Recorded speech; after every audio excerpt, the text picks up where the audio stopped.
I'm Helena Humphrey. Thanks for joining me. We begin tonight with reports that the Russian oligarch Roman Abramovich, as well as Ukrainian peace negotiators, suffered a suspected poisoning attempt. And Matthew is in the cube now tracking the latest developments. Matthew. Indeed, Helena. This first broke in the Wall Street Journal, and the story has also now been reported by the investigative news outlet Bellingcat. The Wall Street Journal, quoting sources familiar with the case, that Roman Abramovich, the Russian billionaire and oligarch, as well as two Ukrainian envoys, developed symptoms of a, quote, suspected poisoning after a meeting in Kyiv on March the 3rd. The Wall Street Journal said that in all three cases, the victims suffered sore eyes and irritation on the skin of their hands and face. They are all reported to have recovered. There is no danger to their lives. And we know that Roman Abramovich has himself been photographed in the public since, pictured here at an Israeli airport 11 days after the reported poisoning on March the 14th. Now, Roman Abramovich, the owner, of course, of Chelsea Football Club, is considered close to Russian President Vladimir Putin. He has been hit with sanctions by both the European Union and the United Kingdom following Russia's invasion of Ukraine. But he has also been travelling between Ukraine and Russia to help mediate talks and negotiations on a peace deal to bring an end to the war. Indeed, the Ukrainian President Volodymyr Zelensky said that Roman Abramovich and other businessmen have offered to help Ukraine. However, the Kremlin says that Abramovich played an early role in those negotiations, but the process has now been handed over to those negotiating sides. So Abramovich is certainly central and has a key role following Russia's invasion of Ukraine. His personal spokesperson has told multiple media outlets that it is unclear who might have targeted him in the suspected poisoning.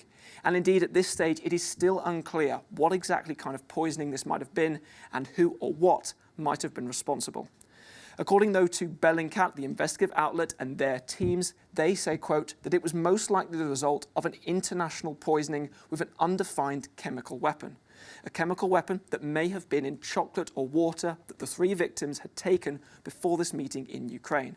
And Bellingcat are also reporting that it seems it was likely only to scare the victims rather than to cause them any permanent damage. This, of course, would not be the first reported poisoning of a prominent Russian figure in recent years. Jailed Kremlin critic Alexei Navalny poisoned in August 2020 while on a flight to Moscow.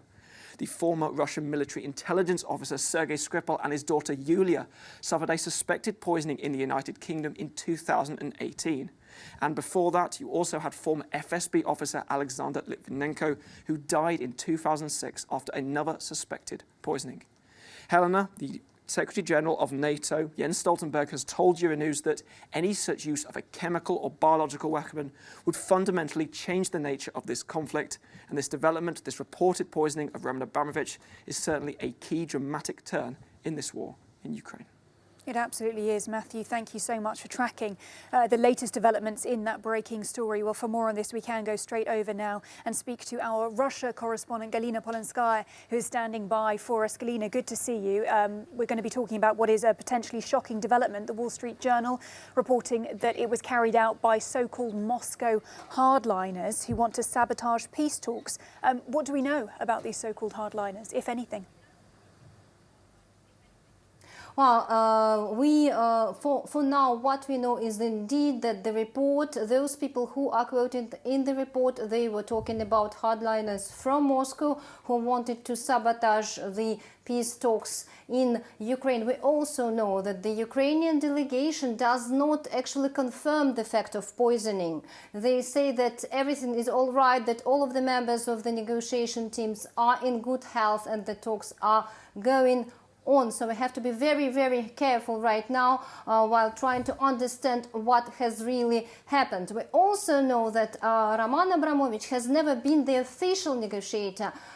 He was really, and the Kremlin confirmed that he was helping the negotiations at the very early stage of them. And actually, I think that that's when, if the poisoning did happen, that's when it happened a couple of weeks ago. So that's the only information we know for now. We also know that his health is not in danger, and there was something from Bellingcat, because they are tweeting right now, and they say that actually, according to them, the poison that could have been used against Roman Abramovich is similar to the one that was used against Alexei Navalny. So that's the information that we have for now, as you point out, Galina. But just to give this whole developing story some context then, it's probably worth pointing out that this is not the first time that Russian citizens have been targeted on foreign soil, is it?